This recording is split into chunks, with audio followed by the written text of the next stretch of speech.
Notre santé à présent avec ce nouveau pavé dans la mare du professeur Philippe Even. Bonjour. Bonjour.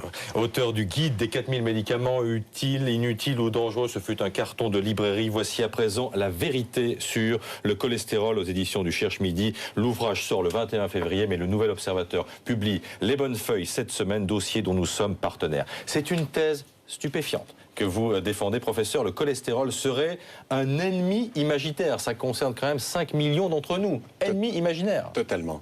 C'est la plus grande erreur médicale, je crois, de tous les temps. Ouais. Et c'est aussi la plus grande arnaque, escroquerie, comme vous voudrez, de l'industrie pharmaceutique. Qu'est-ce qui vous permet de dire ça? Voilà. Pourquoi parce que ennemi héréditaire? Les artères se bougent quand même. Oui, mais le cholestérol, il est rigoureusement pour rien. Il y a d'autres causes qu'on commence à dépister, à analyser. Le cholestérol n'y est pour rien.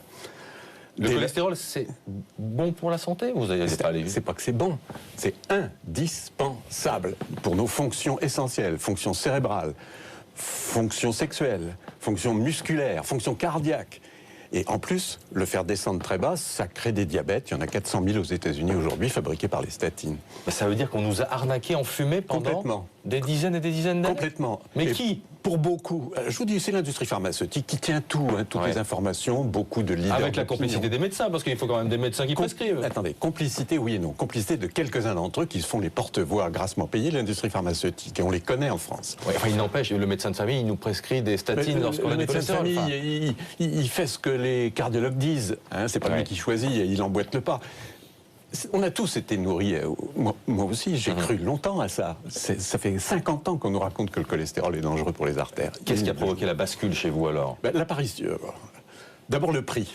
Je veux dire que la France gaspille plus de 2 milliards d'euros, presque la moitié de la dette de la sécurité sociale, plus que tout ce qu'elle dépense pour les handicapés, 3 fois ce qu'elle va ponctionner encore aux hôpitaux qui sont exsangues cette année, etc., pour des molécules qui ne font rien, comme on le sait maintenant, le cholestérol n'est pour rien, on le sait depuis 20 ans dans la maladie, les statines le diminuent, certes, avec des risques, mais sur les complications cardiaques, que les cardiologues prennent la peine de faire ce qu'ils n'ont jamais fait, de relire toutes les études qui ont été faites dans le détail, et ils s'apercevront de quoi?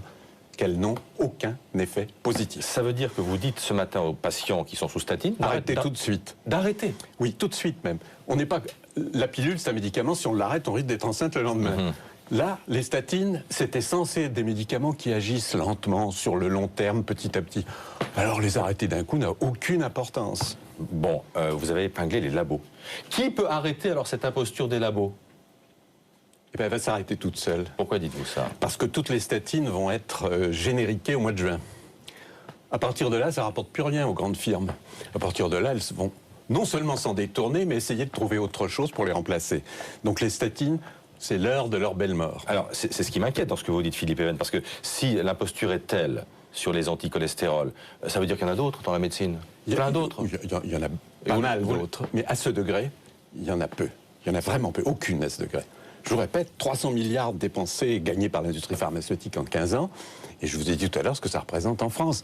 Le gouvernement cherche quoi? 4 sous ici, 4 sous là. Il a 2 milliards sur la table. Qu'est-ce qu'il attend pour les dérembourser tout de suite? Bon, et vous êtes sûr, enfin pardonnez-moi, que les patients qui vont arrêter ces statines ne s'en porteront pas plus mal? Pas du tout. Alors, je pense que certains se porteront mieux, parce qu'ils n'auront pas toutes les complications sournoises des statines sur leur comportement général. Bon, ça veut dire que je peux continuer à me gaver de saucissons et de foie gras? Ah ben j'ai pas dit ça, ça n'a rien à voir. Dans le saucisson, il n'y a pas beaucoup de cholestérol, et dans le foie gras, il n'y en a pas lourd non plus. Ouais. Le cholestérol alimentaire ne joue aucun rôle, aucun. Vous pouvez pas en prendre du tout, vous pouvez en prendre beaucoup, ça change rien au taux. Ça n'enlève rien aux nécessités d'avoir une bonne hygiène de vie, c'est ce que vous nous dites. Au contraire. Au contraire. Merci infiniment Philippe Even. La vérité sur le cholestérol pavé dans la mare sort le 21 février. C'est aux éditions du Cherche Midi, Pascal.